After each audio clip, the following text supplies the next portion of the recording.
Hello friends, welcome to my YouTube channel. आज हम देखेंगे मध्य प्रदेश व्यापम द्वारा पूछे गए कुछ महत्वपूर्ण प्रश्न जिनकी आगामी प्रतियोगी भर्ती परीक्षा में पूछे जाने की संभावना है। तो स्टार्ट करते हैं हम। जो फर्स्ट क्वेश्चन हमारा, बोरी वन्यजीव अभ्यारण्य किस जिले में स्थित है? तो उसका जो राइट आंसर होने वाला है ये है होशंगाबाद जिले में। बोरी वन्यजीव अभ्यारण्य जो है वो होशंगाबाद जिले में स्थित है। अगर हम होशंगाबाद जिले की बात करें तो यह भारत के मध्य प्रदेश प्रांत का एक प्रमुख शहर है, जिसकी स्थापना मांडू के द्वितीय राजा सुल्तान हुसंग शाह गोरी द्वारा 15वीं शताब्दी में की गई थी और इन्हीं के नाम पर इस शहर का नाम होशंगाबाद रखा गया। नेक्स्ट क्वेश्चन इंपॉर्टेंट क्वेश्चन है। सिस्टर निवेदिता के नाम से किसे जाना जाता है? तो उसका जो राइट आंसर होने वाला है वो है मार्गरेट नोबेल को।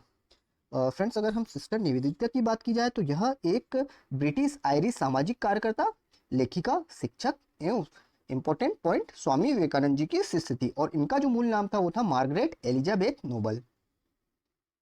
नेक्स्ट इंपॉर्टेंट क्वेश्चन है फ्रेंड्स, नीति आयोग के अध्यक्ष कौन है? तो उसका जो राइट आंसर है वो है नरेंद्र मोदी जी। अगर हम नीति आयोग की बात करें तो नीति का जो फुल फॉर्म होता है वो national institution for transforming India होता है और इसकी स्थापना 1 जनवरी 2015 को हुई थी। और इसका जो अध्यक्ष होता है, भारत के जो प्रेजेंट में प्रधानमंत्री जी है वो इसके अध्यक्ष होते हैं। तो अभी प्रेजेंट में जो हमारे प्रधानमंत्री जी है नरेंद्र मोदी है, तो अभी उनके जो नीति आयोग के जो अध्यक्ष है वो नरेंद्र मोदी जी है। नेक्स्ट क्वेश्चन, ऑस्कर जीतने वाले प्रथम भारतीय कौन थे? तो उसका जो राइट आंसर है वो भानु अथैया जी थे। ऑस्कर जीतने वाले प्रथम भारतीय भानु अथैया जी थे। और अगर हम भानु अथैया जी की बात करें तो इनका जन्म महाराष्ट्र के कोल्हापुर में हुआ था और यह भानु अथैया जी भास्कर सॉरी ऑस्कर सम्मान से सम्मानित होने वाली पहली भारतीय नागरिक थी और इन्होंने कई सारी बॉलीवुड फिल्मों में कॉस्ट्यूम डिजाइनिंग का काम किया है। नेक्स्ट क्वेश्चन है, राष्ट्रीय रक्षा अकादमी कहाँ स्थित है? तो इसका जो राइट आंसर है वो है देहरादून में। राष्ट्रीय रक्षा अकादमी जो है देहरादून में है। देहरादून जो कि उत्तराखंड की राजधानी है। नेक्स्ट इंपॉर्टेंट क्वेश्चन, प्राचीन संगीत कला का विद्वान सदैव से किन्हें जाना जाता है? तो ये जाना जाता है किन्हें? तानसेन जी को। तानसेन जी को प्राचीन संगीत कला का विद्वान कहा जाता है। नेक्स्ट मोस्ट इंपॉर्टेंट क्वेश्चन है, कई एग्जामों में पूछा जाता है, किसने अभिज्ञान शकुंतलम, कुमार संभोतम एवं रघुवंशम जैसे प्रसिद्ध नाटक लिखे थे? तो ये किसने लिखे थे? कालिदास जी ने। नेक्स्ट क्वेश्चन है, राष्ट्रीय बालिका दिवस कब मनाया जाता है? तो राष्ट्रीय बालिका दिवस जो मनाया जाता है 24 जनवरी को मनाया जाता है। राष्ट्रीय बालिका दिवस 24 जनवरी को मनाया जाता है। नेक्स्ट इंपॉर्टेंट क्वेश्चन, भारत के प्रथम मुख्य न्यायाधीश कौन थे? तो भारत के जो प्रथम मुख्य न्यायाधीश जी थे वो थे हरिलाल जे कानिया जी। भारत के प्रथम मुख्य न्यायाधीश हरिलाल जे कानिया जी थे। नेक्स्ट क्वेश्चन है, उत्तर पूर्वी रेलवे का मुख्यालय कहाँ है? तो उत्तर पूर्वी रेलवे का जो मुख्यालय है वो है गोरखपुर में। गोरखपुर में उत्तर पूर्वी रेलवे का मुख्यालय है। नेक्स्ट इंपॉर्टेंट क्वेश्चन है, वंदे मातरम किनके द्वारा लिखा गया है? तो वंदे मातरम जो लिखा गया है वो है बंकिम चंद्र चटर्जी के द्वारा। नेक्स्ट इंपॉर्टेंट क्वेश्चन है, सांची स्तूप का निर्माण किसने करवाया था? तो ये करवाया था सम्राट अशोक ने। सम्राट अशोक ने सांची स्तूप का निर्माण करवाया था। अगर हम सांची स्तूप की बात करें तो यह मध्य प्रदेश के सांची शहर में स्थित है।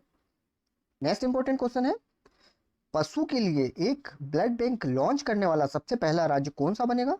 तो ये इसका जो राइट आंसर है ये है उड़ीसा। उड़ीसा में पशु के लिए एक ब्लड बैंक खोला जाएगा। नेक्स्ट क्वेश्चन है, पोखरण में पहले नाभिकीय विस्फोट के साथ निम्नलिखित में से कौन से वैज्ञानिक संबंध थे? तो ये थे राजा रमन्ना जी। नेक्स्ट क्वेश्चन है, सिनेमा में भारत का सर्वोच्च पुरस्कार कौन सा है? तो ये है दादा साहब फाल्के पुरस्कार।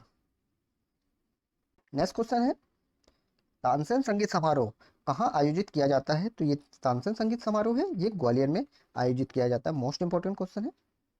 नेक्स्ट क्वेश्चन, कुंडनकुलम नाभिकीय विद्युत परियोजना खालिस्तान में स्थित है, तो ये कहाँ स्थित है? तमिलनाडु में। तमिलनाडु में कुंडनकुलम नाभिकीय विद्युत परियोजना स्थित है। नेक्स्ट मोस्ट इंपोर्टेंट क्वेश्चन, कई बार पूछा जाता है एग्जाम में, भाकड़ नागल बांध इस नदी पर निर्मित है, तो ये कहाँ पर है? ये सतलज नदी पर है। भाकड़ नागल बांध सतलज नदी पर स्थित है। नेक्स्ट क्वेश्चन, 2011 की जनगणना के अनुसार मध्य प्रदेश की औसत साक्षरता दर क्या थी? तो इसका जो राइट आंसर है 69.32%। मोस्ट इंपोर्टेंट क्वेश्चन है। 2011 की जनगणना के अनुसार मध्य प्रदेश की जो औसत साक्षरता दर थी वो 69.32% थी। Next important question, Vishwanath Anand किसके प्रसिद्ध खिलाड़ी है? तो इसका जो राइट आंसर है वो है शतरंज के। जो विश्वनाथन आनंद जी है वो शतरंज के खिलाड़ी है। क्वेश्चन, मालवा क्षेत्र में सबसे महत्वपूर्ण शहर कौन से है? तो ये है उज्जैन और इंदौर। उज्जैन और इंदौर जो है मालवा क्षेत्र के सबसे महत्वपूर्ण शहर है। उज्जैन को महाकाल की नगरी भी कहा जाता है और इंदौर को वाणिज्यिक राजधानी और मिनी बॉम्बे भी कहा जाता है। नेक्स्ट क्वेश्चन, राज्यपाल का कार्यकाल कितना होता है? तो इसका जो राइट आंसर है वो है 5 वर्ष। और राज्यपाल को कौन अपॉइंट करता है? वो भारत का राष्ट्रपति करता है। और राज्यपाल किसे अपॉइंट करता है? वो करता है राज्य के मुख्यमंत्री को। नेक्स्ट क्वेश्चन है शब्द ड्यूस इससे संबंधित है, तो शब्द ड्यूस जो है वो किससे संबंधित है, वो है टेनिस से संबंधित है। Next question home rule league की स्थापना इनके द्वारा की गई थी, किसके द्वारा की गई थी, ये होम रूल लीग की स्थापना जो है एनी बेसेंट जी के द्वारा लागू की गई थी। इनके द्वारा होम रूल लीग की स्थापना एनी बेसेंट द्वारा की गई थी। तो फ्रेंड्स ये था आज का हमारा last question. Thanks for watching, like and subscribe.